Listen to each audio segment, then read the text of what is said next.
On campus यानी college interview के बारे में तो हम काफी कुछ जानते, काफी बार बात करते, एक्सपीरियंस करते, लेकिन ऑफ कैंपस में राउंड्स कैसे होते हैं इसके ऊपर काफी सारे कमेंट्स आए, तो मैंने सोचा कि इसको डिस्कस किया जाए कि ऑफ कैंपस के राउंड्स क्या होते हैं, कैसे होते हैं, नहीं होते हैं। और इसके लिए मैंने बात की अपने एक मित्र से जो एक बहुत अच्छी कंपनी में पिछले 9 साल से एनालिस्ट हैं और टेक्निकल इंटरव्यूज लेते हैं। जब हम टेक्निकल इंटरव्यूज कहते हैं तो इसका मतलब सिर्फ प्रोग्रामिंग इंटरव्यूज नहीं, एनालिस्ट के भी जो इंटरव्यूज होते हैं काफी टेक्निकल होते हैं, डेप्थ वाले होते हैं। तो आइए देखते हैं वो बातचीत। सबसे पहला सवाल मैंने उनसे पूछा कि आप थोड़ा अपनी कंपनी के बारे में बताइए, कैसे हायर करते हैं, क्या आपकी हायरिंग प्रोसेस है। तो वो बताने लगे कि देखिए तने भाई, 2 तरह की हायरिंग होती है हमारे पास। ऑन कैंपस मतलब हम कैंपस जाकर हायर करते हैं, और ये हायरिंग जो होती है ये एक साल में हम लोग सितंबर, अक्टूबर, नवंबर के टाइम पे ये हायरिंग करते हैं, और जून जुलाई में वो बच्चे नेक्स्ट ईयर अपना जब कोर्स कंप्लीट होता है तब हमें ज्वाइन करते हैं। ठीक है। और ऑफ कैंपस हायरिंग जो होती है तने भाई, वो हम लोग सालों भर करते रहते हैं, वो चलता रहता है बिना प्रॉब्लम के। फिर उन्होंने बताया कि एज अ टेक्निकल इंटरव्यूअर तो मुझे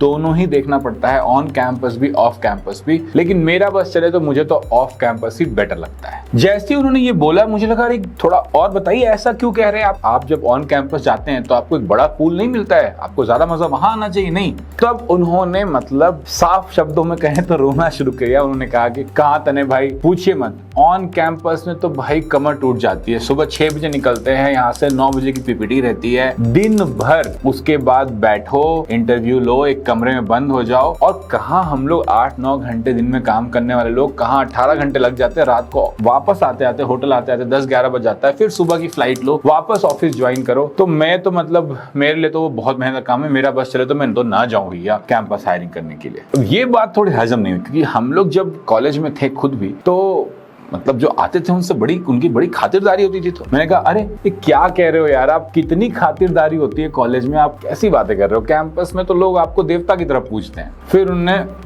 रोना कंटिन्यू किया, पार्ट 2। उन्होंने कहा कि अरे क्या खातिरदारी, इधर उधर भागते रहते हैं, लंच करने के लिए मुश्किल से आधा घंटा मिलता है, ब्रेकफास्ट का 10 मिनट, डिनर का आधा घंटा, ये हालत होती है। उसी दिन सब कुछ प्रोसेस करना है ढंग से। एक यार मतलब तने भाई, एक ढंग से एक इंटरव्यू नहीं ले पाते हैं। किसी से थोड़ा सा डेप्थ में घुसने की भी कोशिश करो, कुछ टेक्निकल क्वेश्चन पूछने की कोशिश करो, तो एचआर ऐसे मुंडी घुसा के बोलता है कि how much time will take, और ऐसे करके वो एक इशारा करके चला जाता है कि अरे बहुत टाइम हो गया, जल्दी जल्दी निकालो। तो बड़ा प्रेशर होता है कि जो हायरिंग करनी है वो एक दिन में पूरा सुबह से रात तक का प्रोसेस चलाना है। ना मैं अच्छे से इंटरव्यू कर पाता हूँ, ना मैं अच्छे समझ पाता हूँ। ठीक है, क्योंकि हमारे पास कॉलेज का पहले से बहुत सारा फीडबैक रहता है, वहां के बच्चे पहले आए रहते हैं, तो हम फिर भी हायर करके ले आते हैं। लेकिन खातिरदारी वाली बात मत कहिए भाई, खातिरदारी नहीं, वो तो सजा है हमारे लिए। और इसके बाद बिना रुके बोलते गए, बोले कि तने भाई मैं आपको क्या बताऊं, मेरा बस चले तो मैं तो कभी ना जाऊं। जो भी ऑन कैंपस जाता है, किसी को कैंपस जाने मजा नहीं आता। देखिए वो जब हम लोग कॉलेज से निकले थे, 2-3 साल हुए थे,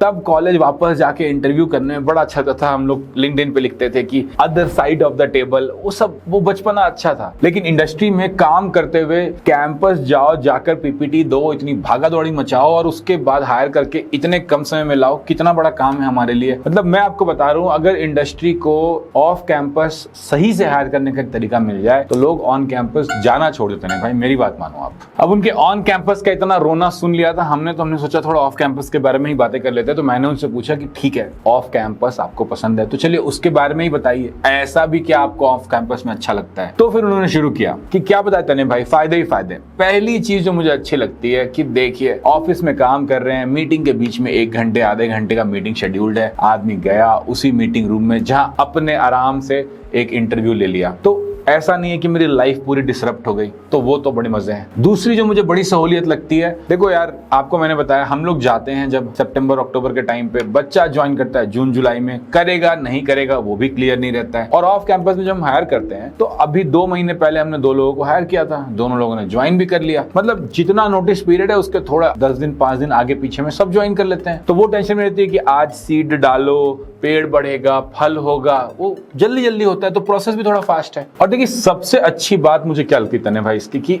मैं ना एज अ टेक्निकल इंटरव्यूअर में आराम से इंटरव्यू ले सकता हूँ, मैं अच्छे से राउंड डिजाइन कर सकता हूँ, मैं बाकी इंटरव्यूअर्स के साथ बात कर सकता हूँ, फीडबैक कलेक्ट कर सकता हूँ, आफ्टर इंटरव्यू हासिल कर सकता हूँ। एक इंटरव्यू में मुझे अगर थोड़ा ज्यादा टाइम भी लग गया तो कोई दिक्कत नहीं होता। ये नहीं कि एचआर बाहर से बोलता रहता है कि मैसेज करता रहे खत्म करो और भी लोग हैं, ये सब परेशानी नहीं होती। तो आप आराम से बैठ के बात कर पाते हो, सही समझ पाते हो कैंडिडेचर को, और उसके डेप्थ को भी आप देख पाते हो। इस वीडियो में हम बात कर रहे हैं डिग्री का रास्ता और डेप्थ के रास्ते के बारे में। और अगर आपके लिए डिग्री का रास्ता काम नहीं किया है, जो कि कुछ लोगों के लिए नहीं काम करता, तो आप डेप्थ का रास्ता एक्सप्लोर कर सकते हैं। मेरा जो स्टार्टअप है इनवैक्ट, वो लोगों को डेप्थ का रास्ता चलने में हेल्प करता है।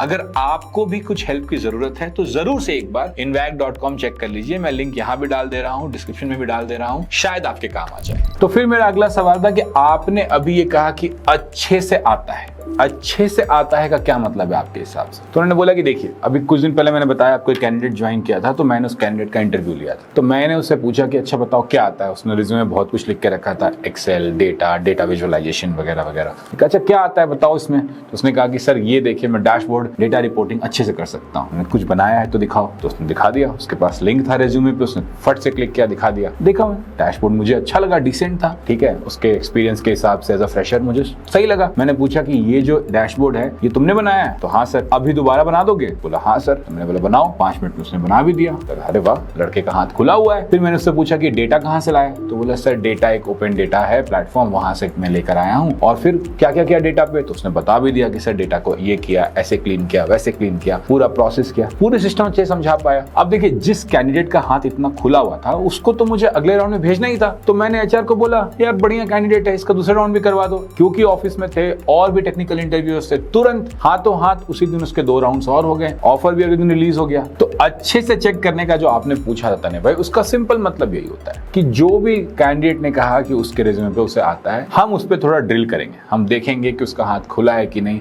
हाथ खुला है मतलब जल्दी जल्दी आराम से कर पा रहा है, समझ पा रहा है, समझा पा रहा है, एक्सप्लेन कर पा रहा है, और इतना कोई कैंडिडेट कर देता है तो हम तो बहुत खुश हो जाते हैं। ये सुन के मेरे दिमाग में एक और क्वेश्चन आया, तो मैंने दाग दिया कि ये जिस कैंडिडेट के बारे में आप बात कर रहे थे, ये कैंडिडेट तो चलो इसने सब आता था, इसने सब कर दिया, ये तो बढ़िया कैंडिडेट था। ऐसे भी कैंडिडेट्स आते होंगे आपके पास जो नहीं सब कुछ आंसर कर पाते हैं, तब आप क्या करते हैं? तो उन्होंने बताया बिल्कुल ऐसा होता है। अभी मैं आपको एक और बताता हूँ। कुछ महीने पहले एक इंटरव्यू था, तो उस इंटरव्यू में, और वो इंटरव्यू जूम पे था। देखिए ये भी एक फायदा है ऑफ कैंपस का कि यार लोकेशन के कारण, कॉलेज के नेम के कारण हमें बच्चे नहीं छाटने पड़ते, कहीं से इंटरव्यू ले सकते। तो जूम पे था इंटरव्यू, जूम पे बच्चा आया, उसने भी अपना काम वाम दिखाया। मैंने बोला देखो सही लग रहा है, इसको करके दिखाओ, इसको बता के दिखाओ। तो हमने वही जो रेगुलर हमारा ड्रिल है, हमने ड्रिल करना शुरू किया। तो बच्चा थोड़ा घबरा गया, उसका हाथ उतना खुला हुआ नहीं था, थोड़ा गड़बड़ करने लगा, थोड़ा समझा नहीं पा रहा था। बट मुझे लगा कि बच्चा जो है जेन्युइन है, अच्छे से मेहनत किया है, इसने सीखा है अच्छे से। तो मैंने उससे बोला देखो तुम्हें आता है, लेकिन आना है और अच्छे से आना में जो अंतर है वो अभी हुआ नहीं। तो ऐसा करो, तुम 2-4 महीने और प्रैक्टिस करो, इन चीजों को अच्छे से समझ के आओ, और फिर मुझे एक ईमेल कर देना, मेरा ईमेल रख लो, मैं एचआर को बोल के तुम्हारा इंटरव्यू शेड्यूल करा दूंगा। तो कई बार ये भी हमें फ्रीडम मिल जाती है कि भाई जब हम ऑफ कैंपस कर रहे हैं तो हम कैंडिडेट को बोल देते हैं कि आप थोड़ा और तैयारी करके आओ, आप 2 महीने बाद आओ, 3 महीने बाद आओ, 4 महीने बाद आओ, कोई दिक्कत नहीं है उससे। तो मैंने उनसे पूछा कि मतलब उस कैंडिडेट को आपने एक और चांस दे दिया? तो बोले हाँ, हमें अगर लगता है कि कोई कैंडिडेट अच्छे से कर रहा है, सीख कर आया है, बढ़िया मेहनती इंसान है, तो आराम से दे देते हैं। और क्योंकि हम ऑफ कैंपस में आराम से बातें कर पाते हैं, हमारे पास ये ऑप्शन रहता है, तो हम बोल सकते हैं कि दोबारा आ जाओ। ऑन कैंपस में मेरे पास ये ऑप्शन ही नहीं रहता। अब मैं बार बार एचआर को बोल रहा हूँ, बट सच है कि एचआर बोलता रहता है कि जल्दी करो जल्दी करो। तो मैं समझ ही नहीं पाता कि किसी को कोई डेप्थ है, टेक्निकल इंटरव्यू करे अच्छे से, ना कर पाए। बोल भी नहीं सकते कि 4 महीने बाद आ जाना, 5 महीने बाद आ जाना, वो ऑप्शन भी नहीं रहता। देखिए गलती तने भाई ऐसा नहीं है कि एचआर की है, वहां पर प्रेशर ही ऐसा रहता है। एक दिन में आपको इतने सारे प्रोसेस करने हैं और इतना सारा चीज करके निकल जाना है। पर ऑफ कैंपस में मुझे ये बड़ा आराम लगता है कि मैं आराम से एक और चांस दे सकता हूं, अगर मुझे फील हुआ कि इंसान मेहनती है तो। इसीलिए मैं ऑफ कैंपस पे आपसे बात करने के लिए तुरंत रेडी हो गया। जैसे ही आपने कहा कि बात करनी, मैंने कहा बिल्कुल बात करते हैं, क्योंकि मुझे लगता है तने भाई कि ये ज्यादा एफिशिएंट प्रोसेस है। अगर हमारे को वैसे बच्चे मिल जाएं जो इस ड्रिलिंग को सह पाए, जिनका हाथ खुला हुआ है, जो अच्छे से करके आए हैं, तो हमारे लिए बहुत अच्छा है। तो मुझे लगता है कि आप जो कर रहे हो, मैं तो आपका बहुत बड़ा सपोर्टर हूँ, आप करते जाओ। अगर ये होता जाएगा तने भाई, तो मेरी मानो मेरी दुआ लगेगी आपको। मुझे दोबारा कैंपस जाने का या बार बार कैंपस जाने का बिल्कुल मन नहीं होता। तो ये थी मेरी टेक्निकल इंटरव्यूअर के साथ बातचीत। देखो माइक्रोसॉफ्ट में जब मैं था, ऑनेस्टली कई बार मुझे भी बोला जाता था ऑफ कैंपस चलने के लिए। मैं तो हमेशा नमस्ते प्रणाम करके बढ़ जाता था कि नहीं यार मुझे नहीं जाना। पर किसी और के मुंह से सुन के, किसी और डोमेन में ये चीज सुन के मुझे भी अच्छा लगा। मैं भी ऑफ कैंपस ही हायर करता था, यूआई में डेप्थ देखता था कि आता है नहीं आता है, अच्छे से आता है नहीं आता है। सेम चीज एनालिस्ट जॉब्स में, बिजनेस रोल्स में हो रही है, ये जानकर बहुत अच्छा लगा। और इंडस्ट्री इस चीज को इतना एक्सेप्ट कर रही है, लुक फॉरवर्ड कर रही है, ये सुन के तो मुझे और भी अच्छा लगा। ये जो हमने प्रोसेस के बारे में बात की, अगर आप कॉलेज में थे या हैं और कॉलेज में प्लेसमेंट एक्सपीरियंस आपने देखा है, तो क्या आपको भी लगता है कि जब कॉलेज में कंपनीज आती है तो बहुत हड़बड़ गड़बड़ में काम होता है? अगर ऐसा आपको भी लगता है या इंटरव्यू फास्ट होता है तो इसके बारे में जरूर कमेंट करें कि हाँ भैया एक्सपीरियंस सेम है, नहीं भैया एक्सपीरियंस डिफरेंट है, कौन सी कंपनी का एक्सपीरियंस अच्छा है। कुछ बातें करते कमेंट में इसके बारे में। इंडस्ट्री कैसे मूव कर रही है, किस तरफ मूव कर रही है, अगर आपको इसकी समझ और पकड़ बनानी है, करियर को समझना है, तो लाइक करना, शेयर करना, सब्सक्राइब करना बिल्कुल मत भूलना। YouTube को बताओ कि तुम्हें ये वीडियो अच्छा लगा।